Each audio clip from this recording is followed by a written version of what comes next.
কবিতাৰ শিৰোনাম কপিলী কলম।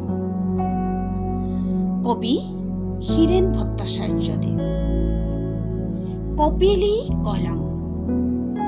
নৈৰো আছে নিজৰ জীৱন, ধান মৰাপাত থাকক পানীৰ তলত, মেটেকাই ভাঙক দলং।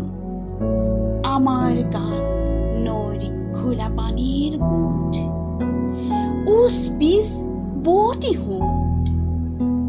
জীৱন বিষয়ক এটা গল্পৰ আঁত ধৰি নৈৰ সতে মই গৈ আছিলোঁ। হঠাতে মেল ছিঙি গুচি গ'ল মোৰ নৈ দুখন। কপিলী কলম।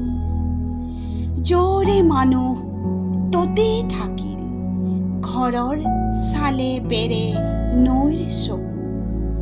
পানীয়ে বেৰি ধৰিলে গাঁও ভুঁই, ধান বান মানুহ যেন তেজৰ পদুম। বোকাত পানীত ফুল ফুলি উঠে,